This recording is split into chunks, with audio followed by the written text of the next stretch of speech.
What's that? Playoffs? Don't talk about it. Playoffs? You kidding me? Playoffs? I just hope we can win a game.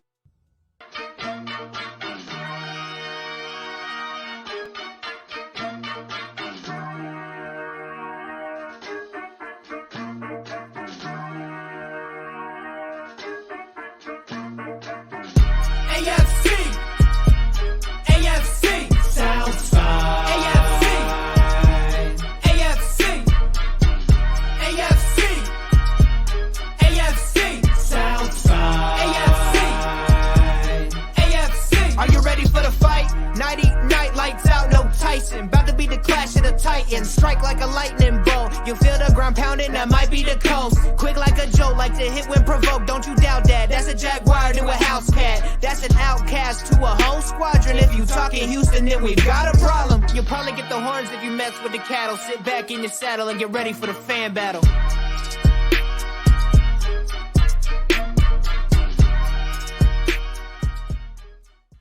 You know Jacksonville's motto, going places and eating faces. Right. Gang, gang. Oh, that is our motto. But unfortunately, nobody was eating anything delicious last night at that stadium down here in Duval. In fact, our normal host, Sammy Football, ate some boiled peanuts and is out sick. So you have to deal with me again this week. And I got a lot of complaining to do about it. And it's good because today is technically the traditional start of Festivus. If you're a Seinfeld fan, you know what that is. And when we get to the Jag section later on, we are going to have an airing of grievances. But my name is Josh Allen, a.k.a. Josh Gives Up. Tonight, I am joined by a panel of prestigious AFC South fans, fanatics, whatever you want to call them. First, we got representing the Colts, Harish Nukla. What's up, Harish?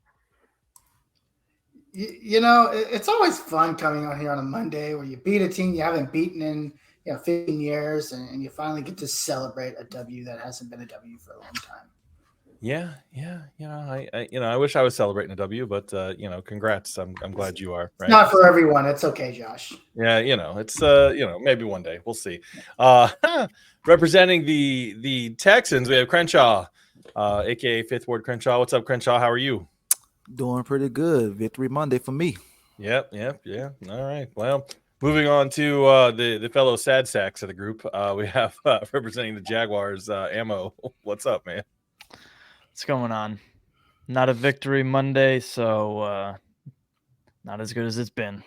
Oh boy, Victory Monday. It's been like a month since we had one of those. Oh, makes me sad. All right, and last but not least, well, maybe least because he's a Titans fan. We have Titans Order, Titans World Order, Titans W Order. I always mess up your name. I've done it again. So I always joke with him off air that I thought he was like going to be an author writing about the Titans because his username looks like Titans Order. But we have our man representing the Titans. What's up? How are you? Well, we're 415 days and counting since our last divisional victory, so that's not very good. That's crazy. Yeah, I didn't even think of that. That's nuts. Yeah, 415 days. Woo! All right. That was well, a 2-year run, though, right?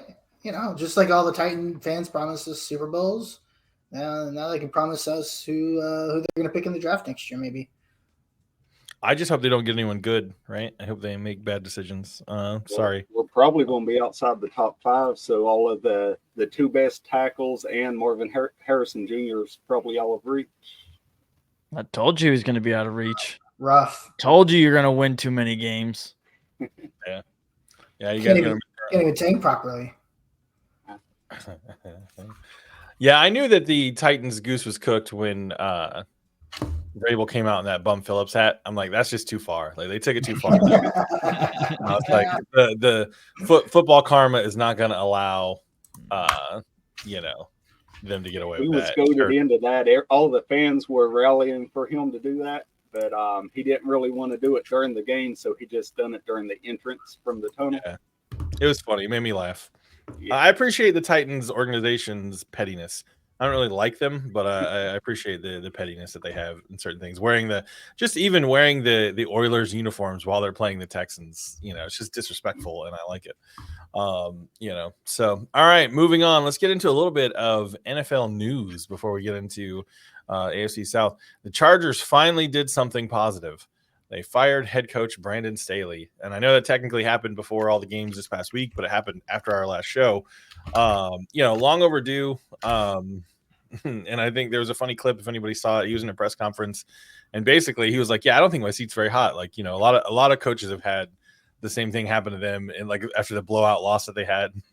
He's like, that's happened to a lot of teams. Apparently, no, it hasn't. Well, or if it has, hopefully they also got fired because they got their clocks cleaned by the Raiders, and Staley is finally gone. I'm sure he'll end up as a coordinator somewhere, right? Like that's the usual NFL head coach path. Like he'll either go to college and be a coordinator, or he'll get some sort of job doing something. I'm sure he's not going to be completely out of the league, but hard to make a case. Hard to make a case that he was a good coach. Like he just didn't seem to do well, coaching, especially the bigger the game was, the less well he seemed to do. So adios, Brandon Staley. Maybe he'll go to the Nick Saban School of Coaching Rehab. I don't know. Maybe he will. Yeah, Belichick does do a lot of that, but Belichick might be in Tennessee next year. If Vrabel, we'll save that for our Titans. Belichick's going to LA to take Brandon Staley's job. You want to play there a year and retire in the sunset, or hey, just stay in the hot weather all the time? Can you imagine Belichick's personality dealing with the LA media? Like that to me is, I kind of hope that happens now. Yes, it would be great. It would be funny. Yeah, that'd be great. So that the off season from a coaching perspective is going to be interesting. You know who I think takes that job? Bobby Slowick. I think Bobby Slowick's going to be in the mention for a lot of head coaching jobs. What he's done with CJ Stroud and that offense in Houston, I think I see Crenshaw I see the look on Crenshaw's face, but I'm telling you, Crenshaw's like, Bobby Slowick sucks. He's terrible. No, I just don't think he's ready yet. It'd be crazy for him to leave after 1 year. He's not ready yet to take a head coaching job.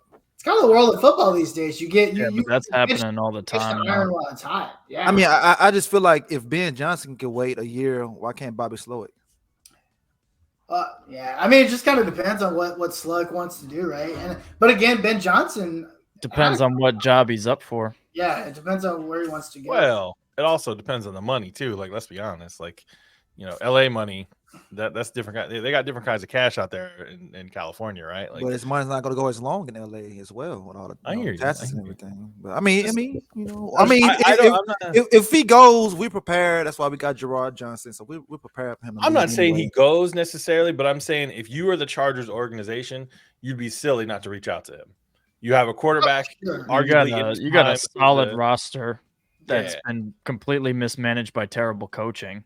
And Bobby Slowick has proven, and I know it's we're not even through a full season. He has proven that he can get results out of quarterbacks who are good at football. And I think Herbert's good. Like, I don't know that he's the best in the league, but he's good enough to win games, good enough to get you in the playoffs and win playoff games if the rest of the team is managed correctly. I'm just saying the Chargers would be crazy to not reach out.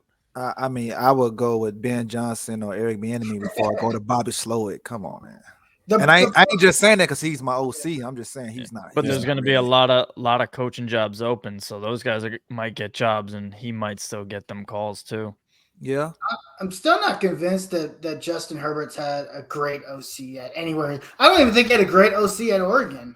His last year at Oregon, he kind of fell off, and people were kind of that's why he dropped in the draft.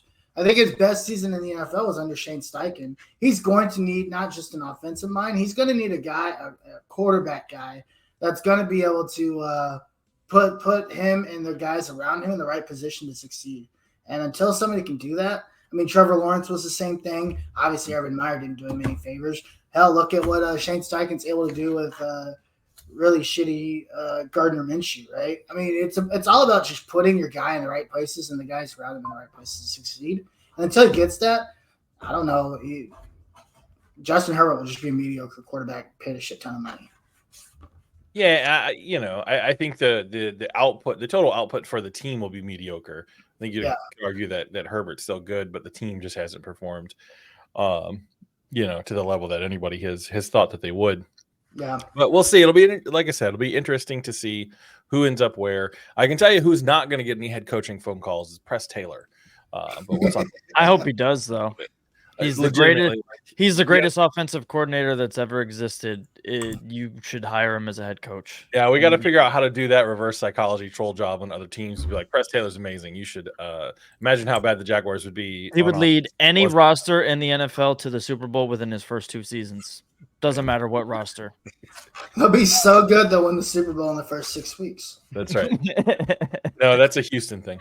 Moving on. Andy Reid and Patrick Mahomes have been fined $250,000, $250,000 for going off about the officiating in that game that they lost, where people were lined up offside and they were just aggravated that they had to play by the rules. So that seems like a big fine. I think that's a lot. I don't know. I'll be honest. I don't know much about the fines and how they're calculated. I don't know if it's based on the amount of money that the player makes, like if it's a percentage of their salary or what. But it seems like the league has sort of stepped in and said, knock it off, right? Like if you got a problem, handle it internally. But $250,000 is a lot of money. But the interesting thing that has come of that, people have been going crazy on Twitter, highlighting all of the times in other games since that game that wide receivers have lined up offsides and a referee has not called a flag, not thrown a flag and called a penalty. So I think the big thing league wide that's going to be a point of emphasis, a lot of conversations, is going to be officiating, right? And I will say the Jaguars did not lose last night because of officiating, but there were some weird ways that game was called, right? But I think they called it evenly. I actually think the referees called the game evenly last night, but they allowed a lot of holding by both teams. The league has got to figure out how to make officiating more consistent, right? How to make it so that when you, as a team, when you go into a game, you're playing the game, you know what's inbounds and out of bounds, what's going to be called as a penalty and what's not, right? So I don't know. Officiating, I think in general, is going to be an interesting point of emphasis this offseason. Speaking of an interesting point of emphasis related to a penalty, Steelers safety, Kazee, I guess Kazee is how you say his name. I don't know. It's his last name. That was Kazee. Kazee. Yeah, I don't want to say the man's name wrong. I'm not trying to say it wrong on purpose, but suspended for 3 games. I've phrased it very dramatically here. Suspended for the rest of the season. That's the right way to say it. That's actually the way you should say it. Yeah. That's the it's the more fun way to say it, right? And that's my argument. Out for 3 games, has a history of hits that the league considers to be illegal. So on that pit, it was Pittman that he hit. Who was it? Michael Pittman Jr. that he hit, wasn't it? Yeah. Yeah. So it's a diving catch. The receiver's catching the ball. He's a couple feet off the ground, diving through the air. Kazee comes in, hits him in the helmet. He hits him. Kazee uses his shoulder, but hits Pittman in the helmet. Flag's immediately thrown. He's ejected from the game. Kazee is, and now he's out for the rest of the year. I guess my question is, and I'd be curious to hear everybody's thoughts. What does the league expect a defensive back to do in that scenario where there's a diving catch, and part of your job as a defensive player is to try to keep the receiver from catching the ball? Like, how do you defend that? Like, what do you do? You don't. I guess that is the answer, and everybody hates that answer, and I hate it too. But I don't know as a defensive player how you defend that pass or try to break up that pass in a way that's going to not get you suspended. I don't know what you do in that scenario now. Normally, more in favor of the defense getting some leeway. At some point, it's ridiculous. There's nothing you can do without getting flagged. But with that hit, I mean, you just maybe don't run at a guy who's diving head first, where the only thing you're going to hit is his head and his neck area. I don't know.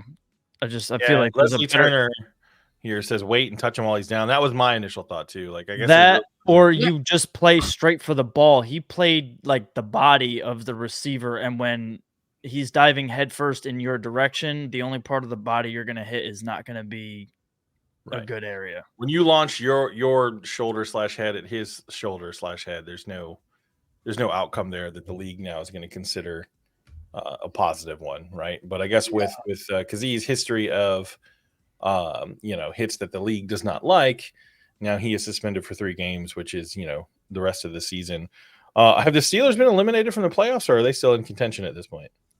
No, they're a game behind all of us.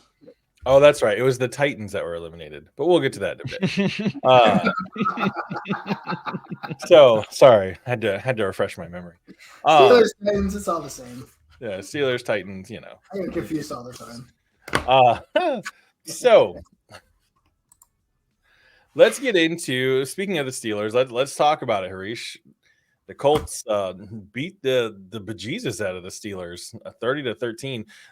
I watched the game, and it felt worse.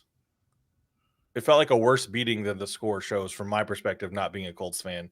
I'm curious, you, a Colts fan, how did it feel from your end? Yeah, I mean, I'm actually surprised it came out the way it did. I mean, if you look at it, we were down 10 points twice in that game. This team did not play well the entire first half. The defense was terrible. The run defense was awful. Secondary didn't play well. And I think what really changed the momentum of the game is they got a turnover early in the second half. They scored immediately. Gardner Minshew throws that touchdown. In the second half, I think they just kind of took off in there. This is the thing. Turnovers changed the entirety of the game of that game.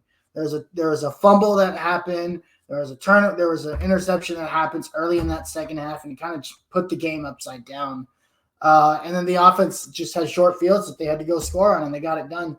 The backup running backs were phenomenal. Trey Sermon, those guys, because Zach Moss gets hurt. He's out for the game. Obviously, Michael Pittman gets hurt. I think the run game and turnovers is what really turned this game upside down, because really the Steelers dominated the first about half and then a couple of minutes of that third quarter of the game. Yeah. The Steelers, I don't know. I guess they've proven that like their quarterback just sucks. Like Kenny Pickett just isn't good. They had their backup. Kenny Pickett was out. Yeah. Well, I mean, yeah, Kenny Pickett, you're right. Kenny Pickett was out, but he even so wasn't looking good. And then everybody knew Mitch Trubisky sucked. I don't think there was anybody that thought Mitch Trubisky was going to come in and do anything positive. Mitch Trubisky's no Case Keenum, I guess. We'll get to that in a minute. But really, one of the Steelers' touchdowns was a fluke, right? Because you had Mitch Trubisky fumbles the ball on like the inch-yard line, and then Najee Harris picks it up and walks it in on 4th and goal. So I mean, really, in all reality, it was 30-7 minus that if you take away that fluke touchdown. But yeah, it was just a really sloppy game for a long time, and then the Colts kind of finally pulled it out. At the end of the day, I'm glad that this curse is kind of over. Not the Steelers. If we would have lost this game, I would have been really upset, because the Steelers team is not very good. Yeah, if you're gonna beat the Steelers, this is probably one of the years. Beat them while they're down, right? Yeah. So glad we got it taken care of. Now we get to go, try to tackle Bijan Robinson this week 30 times. So that'll be fun. Yeah, well, I mean, the good news is he's their only weapon. I mean, they have Kyle Pitts, but they never. They don't know how to use him. Yeah, I don't understand that. Doesn't exist. Doesn't make sense to me, but whatever. All right, so interesting. Obviously, we have a 3-way tie at the top of the division now. Even though technically, if the season were to end today, the Jags hold the tiebreaker, but that doesn't matter until the season is technically over. Things are getting crowded at the top. What's your prediction, Harish? Who's taking the division? I still think the Jaguars take the division, and I only say that because they have the easiest remaining schedule. Like, we all play for the most part. We all play duds, right? We have the Falcons, the Raiders, but then the Texans is kind of a toss-up, because I don't have the Colts beating the Texans that last game of the season. I actually have them losing, so I think our best bet is probably that wild card. The Jaguars season the rest of the way is really the easiest schedule out of all of ours, if I'm not mistaken. Yeah, Buccaneers, Panthers, and then the Titans for the Jags. So it's I still think they just have that easy route. I don't see them losing another game. I would have said that before last night, but Well, I mean, it's not like the Ravens were a bad team. That's the best team in football right now, arguably, right? So maybe. Yeah, I just think they're. We'll get to that. We'll get to the factory of sadness that is the Jaguars in a little while. Can't wait. So, all right. So next game on the slate was the tilt down in Nashville, where the disrespectful Tennessee Titans wearing the throwback Oiler uniforms. Mike Vrabel doing his walk into the stadium in cowboy boots and a Bum Phillips hat, buddy. This, I just want to give a shout out to all the people in the AFC South Fan Battle group on Facebook, all the Texans fans who try to pretend like they don't cry into their pillows over these Oiler uniforms because y'all are so salty about it. I'm not speaking for Crenshaw because Crenshaw is reasonable. He is a person who thinks through and has opinions that are well thought out. But some of y'all wackadoos in that group, man, seriously, y'all are just so hung up on these uniforms. I'm going to give Crenshaw the option. Crenshaw, would you like to defer and talk about your team second, or would you like to go first? I'm going to let the winner have the option. You won the coin toss for the conversation about this game. Let's put it that way. I go first, and talk about it and everything. And I'm one of the ones, I don't really trip over the uniforms. It's the Titans uniforms. I mean, it's theirs. It's not ours. I mean, the culture is still here, but I don't give a damn about those uniforms. So I'm just throwing it out there. But the Titans was trolling, Mike Vrabel was trolling. The entire team was trolling. They had the orders everywhere. The love you blue. I mean, they was doing their thing. I'm not gonna lie. I came on the show last week. I said we was gonna lose because I thought Davis Mills was playing. I didn't think Case Keenum was playing. The whole Texans nation was shocked that Case Keenum was playing. Like, damn, your third string over your second string. So I didn't think we had a chance to beat these guys. I thought Derrick Henry was going to hey, we playing the Texans, so I'm gonna get some juice this game. But our run defense showed up. We shut him out. I think he had 0 point some yards per carry. Maybe his worst game ever as a NFL guy. In the first half, you guys had us. I mean, you had us in the first half, but I think we went in halftime and got some of that juice they had on Space Jam, and the defense shut them out in the second half. They scored 3 points. We scored 16 with the overtime, but I think the biggest play of the game, two of the biggest play of the game, that missed extra point that Tennessee had was huge because they would have made that, they would have won the game. And then that Dalton Schultz catch over, I don't know your DB name. That right there, that was huge right there. But man, we ran all over them. That was nice. I was actually shocked, and I'm glad my kicker was back, man, because he really saved our ass. He's worth the money that we gave him. The fans used to give him a lot of hate and everything, but it was an incredible game, man. I'm glad we won the game, and we all back in the division race. I still think the Jags take the division, but stranger things has happened. But it was a good game. I was happy. I thought we had the walk-off touchdown. Meet you with the hole, but hey, good game. I'm gonna let you go, bro. Yeah, the Titans, we didn't just have Oilers jerseys, and on the field, they completely reskinned the entire stadium. Like all of the walls were Oilers. We took the Titans flag off of the stadium and put an Oilers flag up there. Bro, they had players wearing Oilers underwear, man. Like it was Oilers everything, bro. Like it was. The field was slippery. There was oil everywhere, including in their win column. They even had Eric Campbell at the game, man. Like, yeah, he was there. Yeah, that's disrespectful. Now that's disrespectful. Texas legend, by the way, Hook 'em Horns. Yeah, and came out looking amazing, as has been so often the case this season. Come out, go right down the field, score the touchdown, come back, pick six, and everything fell apart after that pick six. And a lot of fans are blaming, the play calling, they're blaming player effort.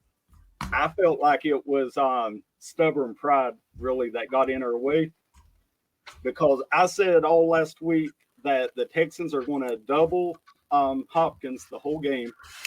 They're going to stack the box on Henry and force you to beat him with somebody else, and it was going to be Burke's chance to really come out and play hero and change his narrative.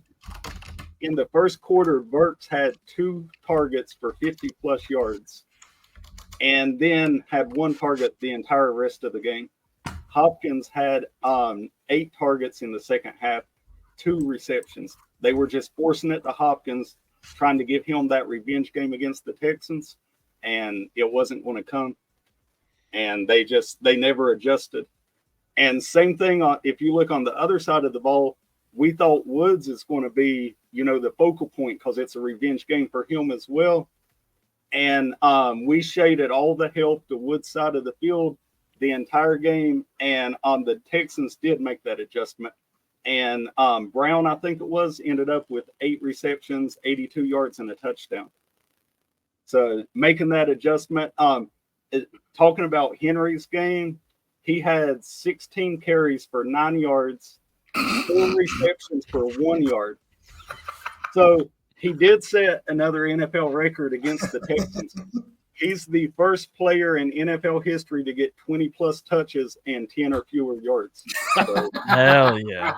Now that's Crenshaw. Good job, man. That's some great history right there. It did We'll seem write like that in the the Texans D line was having a heck of a game. Like the defensive line seemed like it was playing well. Yeah, I'm like, damn, what was his line against the Jets? So I guess yesterday we will remember the Titans. the first D line had 1 sack in the first half, 6 sacks in the second half. They had the whole left side of the line was on roller skates all day. We was putting the tight ends over there to chip. We had double teams, and there's one, I forget which lineman it was. He had the left tackle and the left guard double team, and he splits them, just pushes them both backwards one-handed, and makes a straight line sack for the quarterback. Jeez. T.R. Tart saw that and was like, I'm going to go play with those guys. Yep. Yeah, that's an interesting pickup for Houston too. I sort of think of him the same way I was telling people to think about Calvin Ridley.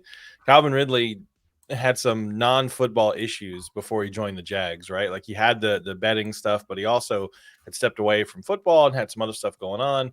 And you see some of these guys that have sort of like trouble fitting in, or they become like sort of an issue in the locker room. And sometimes a change of scenery does them a lot of good, but other times they just sort of, do what they do and they kind of are who they are.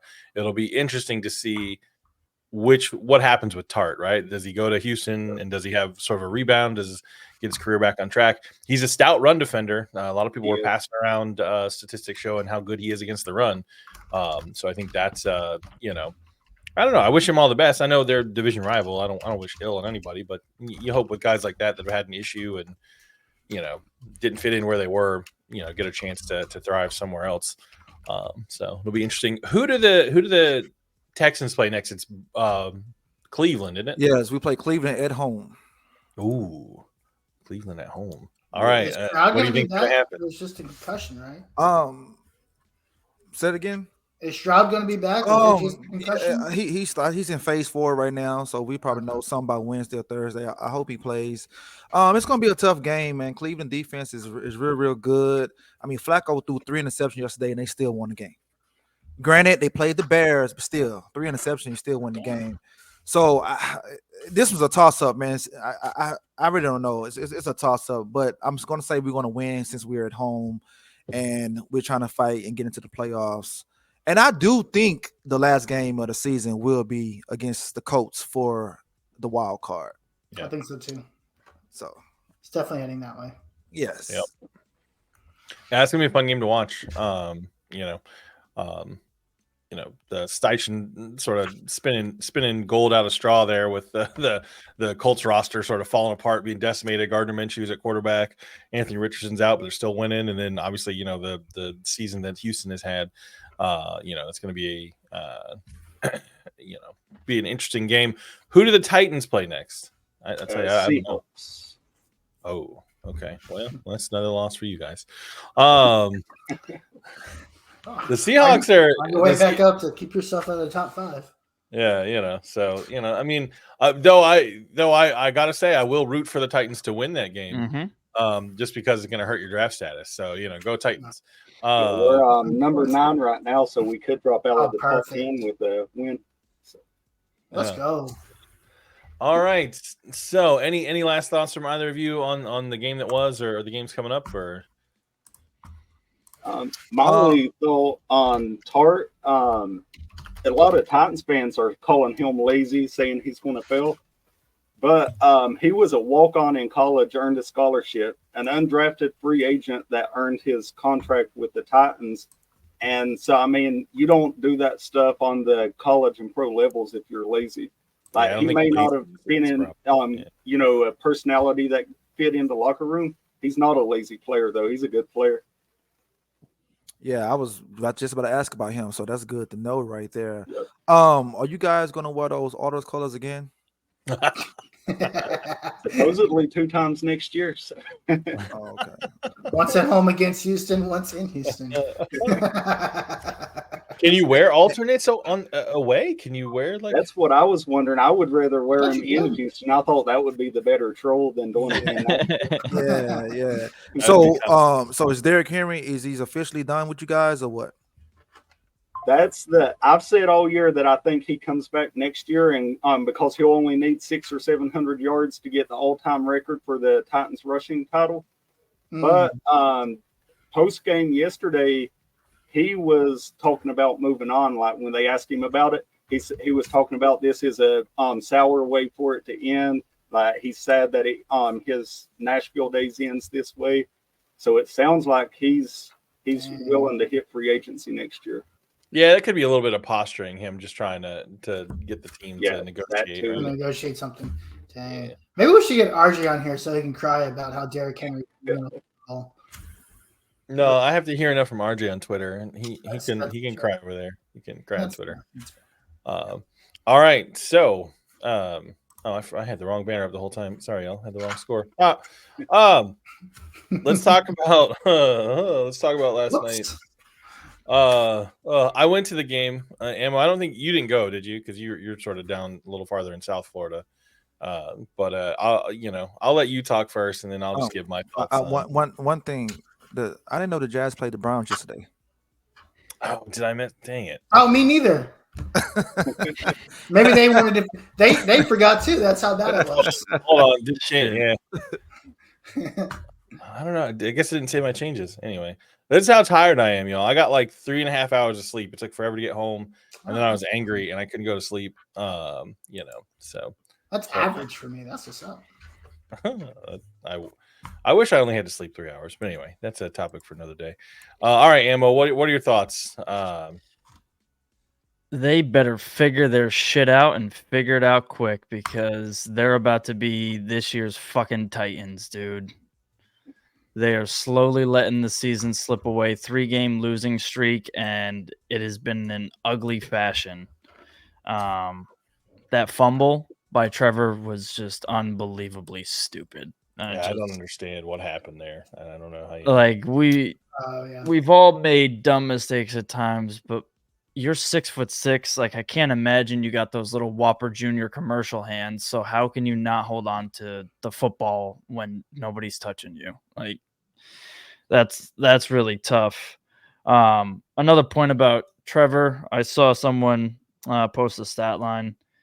He was 21 for 28 for 240 and a touchdown before that intentional grounding play where he had his head bounce off the turf, where we have to assume where the concussion came from. He was 4 for 15 for 24 yards after that play. So I tell you, nobody in the stadium saw his head hit. I mean, you see the replay, clearly his head hit, but all of a sudden his throws were just crazy throws. And then Collinsworth on the broadcast was pointing out that he kept shaking his arm out.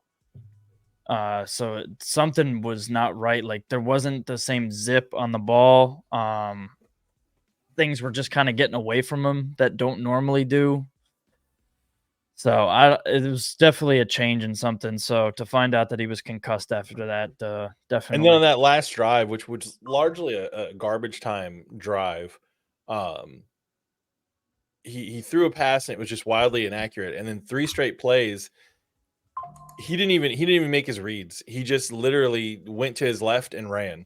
He ran the same direction towards the, I don't know if he really saw something in the defense or he's just sort of like scrambling for his life.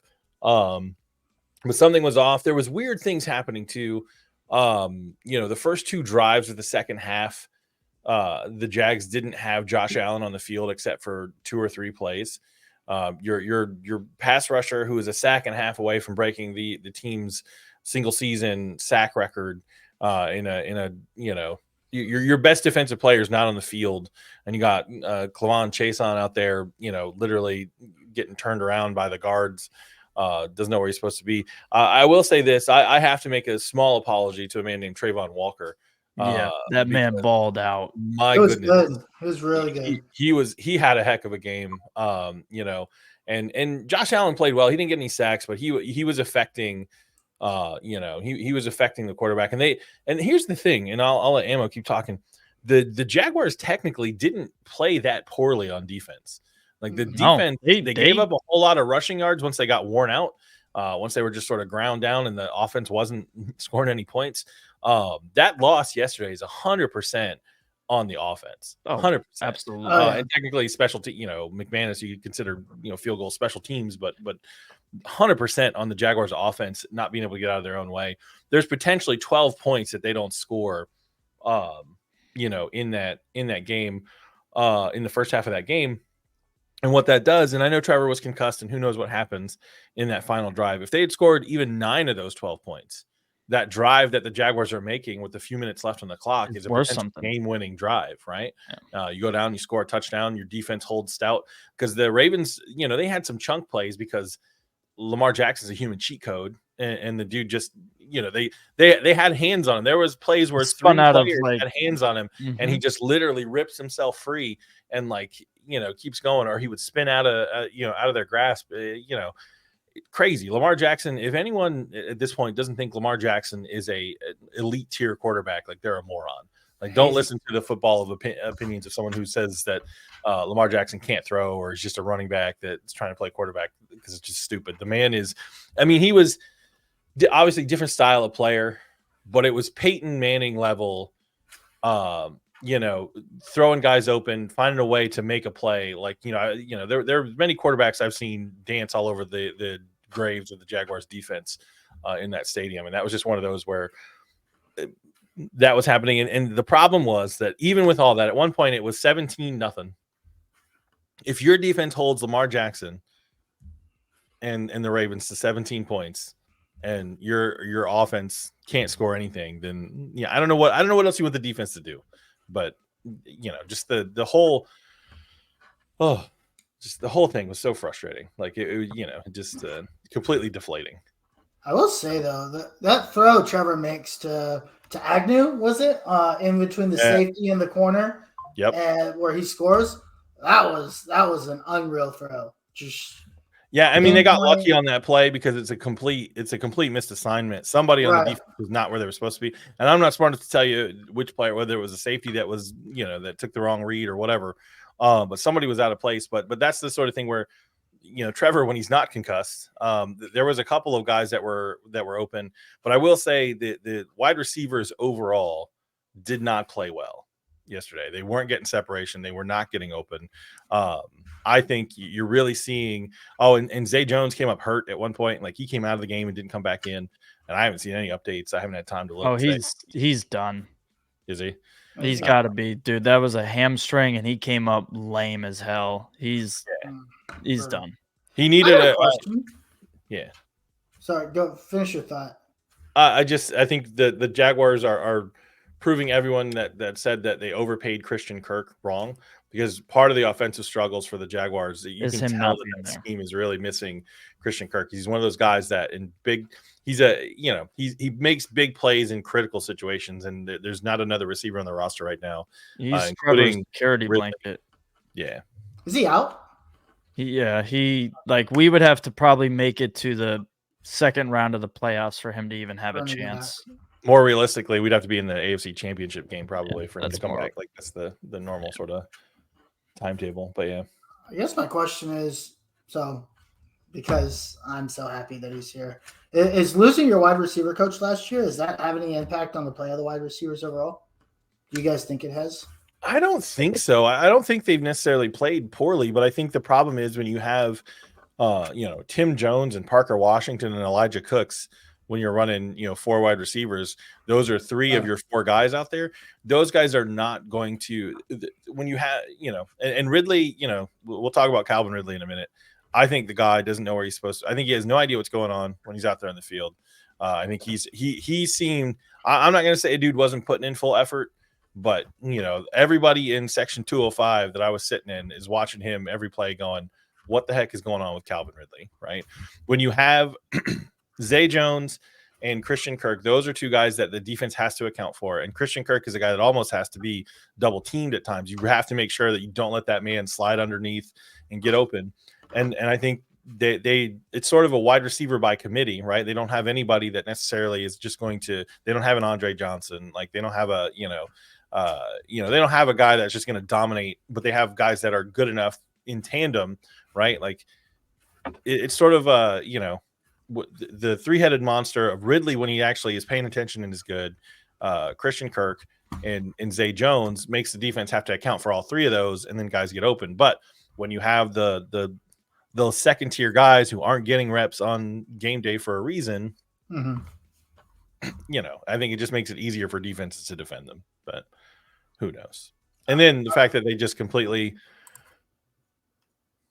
The Jaguars have no idea how to run the football. They have no they have the worst run blocking offensive line in the league by a wide margin. It's unbelievably terrible. Yeah, so bad. There's just no strength on the interior offensive line in the run game. There's no push whatsoever.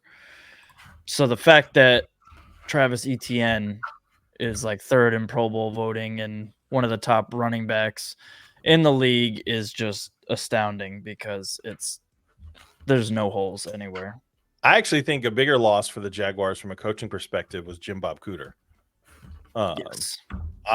Leaving more responsibility with Press Taylor is just always not helping. Press Taylor's just not the guy, right? Like he, maybe, God love him, who knows in the future if he'll be good at coordinating or coaching. I'm not saying he's terrible at coaching altogether, but him calling a cohesive game plan does not seem to be a skill set that he currently possesses. But I don't know. The Jaguars have got to get it figured out, and they got to get it figured out fast, because the problem that they have coming up this Sunday on Christmas Eve is a Tampa Bay Buccaneer team that is in possession now of the lead of the NFC South, and they have to win to keep control of it. So this is now, this is a playoff game. The only game that's not, technically sort of a playoff kind of a game is that game against the Panthers. The Panthers aren't going to the playoffs. Tennessee always plays us tough, and Tennessee now has the opportunity to play spoiler that last week of the year. So it's going to be interesting. The last 3 weeks aren't necessarily going to get any easier. We'll see. I didn't realize Tampa Bay crawled all the way back from the dead. Well, the NFC, Atlanta taking an L to the Panthers definitely helped. Yeah. The NFC South is doing its best AFC South impression with everybody being terrible. Somebody technically has to win that division, so it's sort of a. Didn't we have I don't remember if there was like a Twitter space, or maybe it was on here. Maybe there was a group chat where we were arguing with the NFC South with whose division was the worst. Do y'all remember that? Yeah, I do remember that. I don't remember where it was either, but it's playing out exactly the way we'd hoped. Yeah. So. I don't know. I think if Trevor Lawrence does not play on Sunday, I don't think the Jaguars are going to beat the Buccaneers. I just don't see it. It's in Tampa. Baker Mayfield is just good enough. Baker Mayfield is exactly the sort of quarterback that the Jaguars defense traditionally makes look like a Hall of Famer. So, perfect. So it's a disaster. It's a disaster waiting to happen. I think if Trevor plays and is meaning he actually isn't concussed and can make decisions competently, I think the Jaguars probably should beat the Buccaneers, but which Jaguars team is going to show up? Is the Jaguar team that beat the Tennessee Titans here in Jacksonville going to show up? One that was competent and just sort of like wallop the team, or is the one that played San Francisco going to show up? Is the one that played the Browns going to show up? Which Jaguars team shows up on Sunday? And you never can tell. So we'll see. What do you think, Ammo? Think we win or lose that one? I think we're gonna win it. I hope so. Because I think they're gonna have a come to Jesus moment this week. Like it's 3 weeks now. You lost to Jake Browning, which now we know the kid can ball because he's done it a couple weeks in a row. Like he's doing his thing. So I don't want to discredit him, but you have a guy who comes in an unknown and just goes crazy. And then you got Joe Flacco walking off the street, coming in, doing his thing, taking care of business. And then you face an actual good team and you lose to them, which is, expected that can happen. But in the way that it happened, with how incompetent the offense looked and the defense playing so well against an elite quarterback, to be spoiled by one of the most putrid offensive performances just from stupid mistakes. What's wild too, because they racked up yards.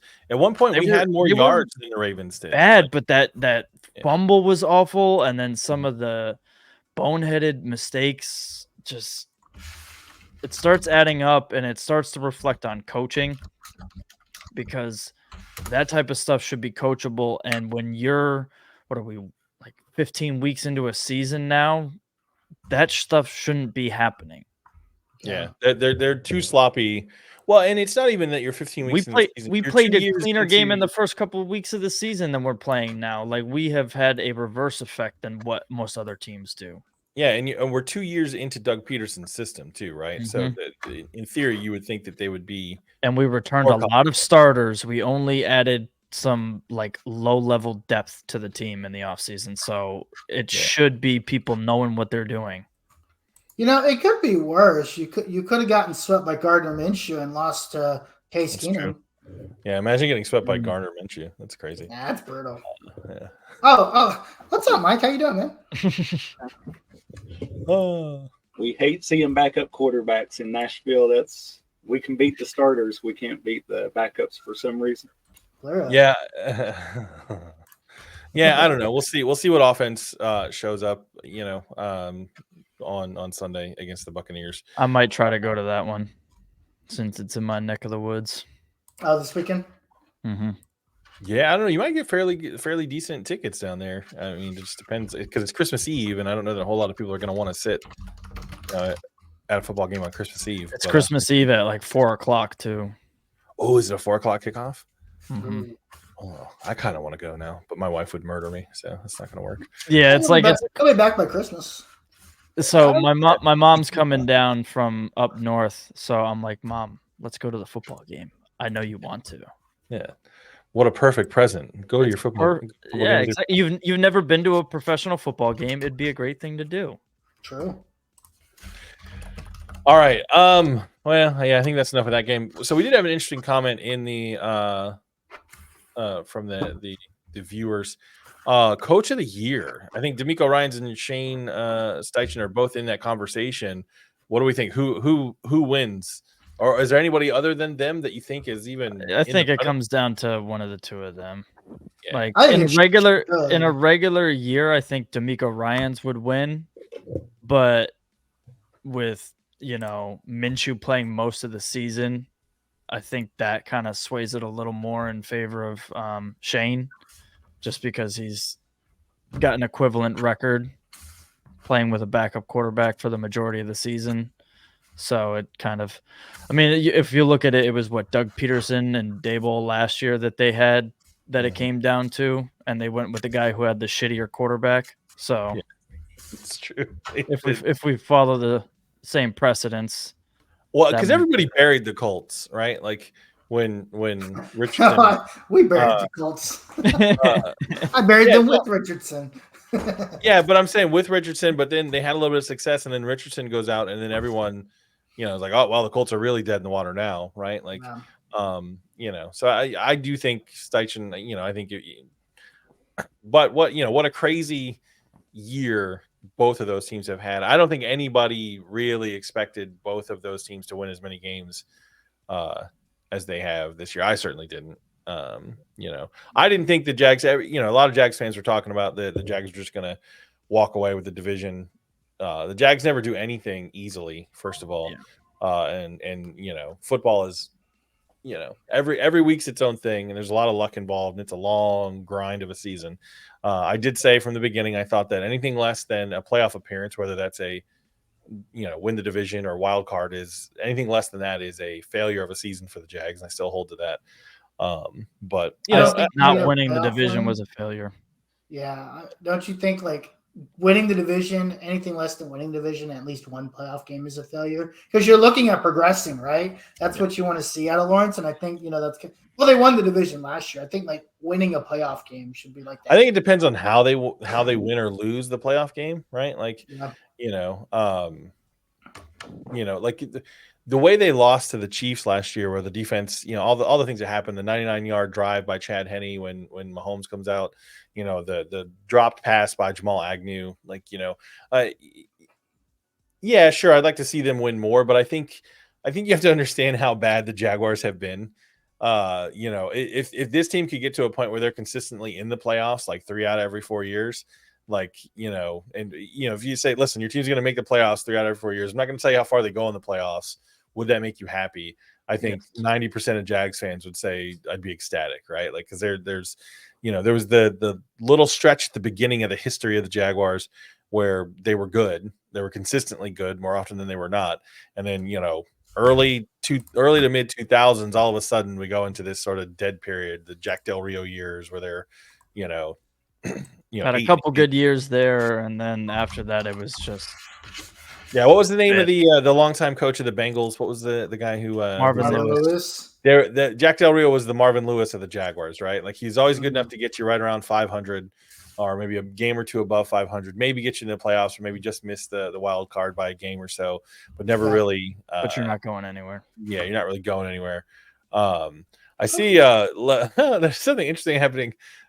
Frank Z and Leslie Turner are arguing about concussion protocols in the chat here. They're asking, like, how does anyone know? I don't think that this. Basically, the argument is: does a player, after they clear concussion protocol, have to sit out an additional game before they can play? I don't think they do. No. Let me check. I think it's just they have to. It's like 5 phases, right? That they have to pass before they're cleared to play again. I think it just comes. I think it ends up being a game because of how long those 5 phases are technically. Yeah, but I don't think it's the 5 phases plus a game. Right. And the 5th phase is, from what I understand, a visit with a doctor, and it's just sort of going over the results of the protocol and make sure that everything lines up, and then they're basically cleared to play. I mean, correct me if I'm wrong, but don't tons of players get concussed 1 week and play the following week? Like, I think it depends on the severity of the concussion and how quickly they can. So I don't think it's out of the realm of I don't see why they would be forced to sit out another game once they clear. Yeah, I don't think so. I can't see that being a thing. It just says each NFL player diagnosed with a concussion must follow a 5-step process before being cleared to play. There's no set timetable for return to participation. Yeah. It just depends. Like, I've seen some players pass 5 steps in 3 days or 4 days. Yeah, exactly. Like, so I was gonna say they're not being forced to sit out that game even though they cleared the protocol. Like, they can play because it's designed to be flexible based on the severity of the concussion, from what I understand. So somebody who has a less severe concussion, leaving it in the hands of the neuro doctor, whatever they got. Exactly. And I like the fact that like today, Peterson was asked about Trevor being in the concussion protocol, and he's like, basically, listen, we're not allowed to even comment on that. I'm not allowed to speculate, not allowed to tell you anything. He goes, we get our information from the doctor, and we relay the information of the doctor to you guys. He goes, outside of that, he goes, we don't comment or speculate, because what they don't want is the coach making public statements, running his mouth to try to put pressure on the player or the doctors to get that player to clear him. Yeah, so pretty interesting. But whomever said that you have to sit out a game after you clear the concussion protocol, you are incorrect. So I don't know which one of you guys arguing in the comments that was, but there you go. All right, so that's it for this week. Any final thoughts, fellas? Anything we missed, you think? Yeah, I got a final thoughts. D'Amico Ryans winning Coach of the Year.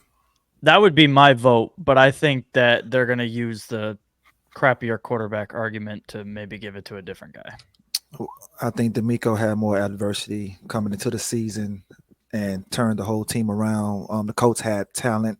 I think Gardner Mitchell was the better quarterback anyway. When Anthony Richardson went down, like fuck, Mitchell's coming in the game, we're gonna lose. And he showed, in Jacksonville, you guys seen what he did when Nick Foles went down. So, Yep.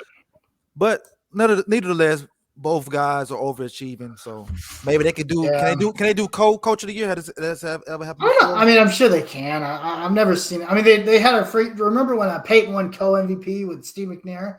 Yep. That cockamamie Yeah. bullshit. Yeah. Yeah, they the do that. the league can do anything they want that they think will make them money or get them publicity. So there you go, NFL. Name them coach of the year. Oh yeah. Yeah. I don't know. I wouldn't be mad either way, but the Texans had less coming into the season.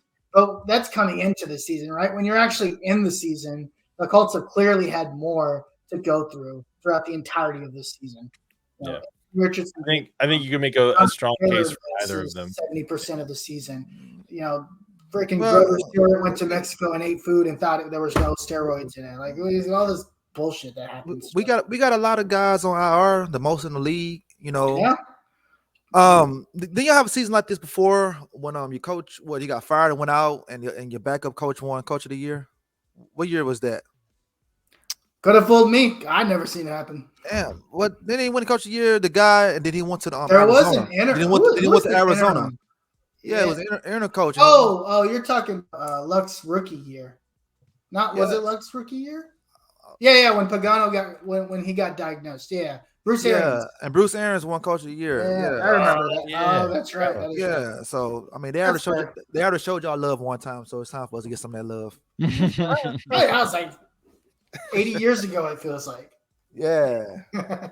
Yep. All right. Well, all right, Harish, you're part of the Horseshoe Mob podcast and the Longhorn Fan Battle podcast. Well, what time do those shows go live normally during the week? Yeah, so Horseshoe Mob goes live Tuesday nights, 8:30 p.m. Got a lot to discuss. Texas Longhorn Fan Battle podcast, Thursday nights, 8:30 p.m. Obviously, this is a recruiting week 1, National Signing Day 1, so lots to talk about there. Lots happening in the recruiting front, so you can join us there. All right, Crenshaw, you're part of the Texans Fan Battle podcast. When do you guys stream? We stream every Wednesday at 8 p.m. Central, and check us out. All right, Titans World Order. When is the Titans Fan Battle podcast? Thursdays 8:30 or 8 p.m. Eastern. So. All right. We also have the Jaguars Fan Battle podcast. They're sometimes Thursdays, sometimes Fridays, sometimes whenever. Check them out. Also, you can find them online. Cody Cold Gaming, Matt Grieve hosts that show. Ammo, thanks for joining us. Where can we find you? I know you have a podcast also, but the name of it is escaping me at the moment. It's the Bro Stop Yelling podcast. That's right. And when do you guys stream regularly, or like where can people find you? So we don't stream live. We normally record on Wednesdays, post on Thursdays. So you can find us on YouTube, Bro Stop Yelling podcast, and Spotify. Not on Apple because they deactivated my Apple ID, but Wait, what? All right. dude, yeah. Story there, but, Yeah, that's a whole different story. All right. Well, that wraps it up for another week of the AFC South Fan Battle podcast. Big shout out to the founder of the feast, Sammy Football. She fights off a bad batch of boiled peanuts. Why would I don't know why you even bought the boiled peanuts, Sam. But we'll just end this show the way we always do and let everyone know that enshrined once again on the murals that everyone can go. So at the Jaguars home games, they have these murals and they give people markers and you can autograph it and color it and do things with it. Every game I've been to since I've been part of the show, I make sure that I put on that mural the words "Sammy Football loves Jalen Ramsey," as we know that she does, and that's a tradition that continued last night. So Sam, feel better, and we'll see you guys next week.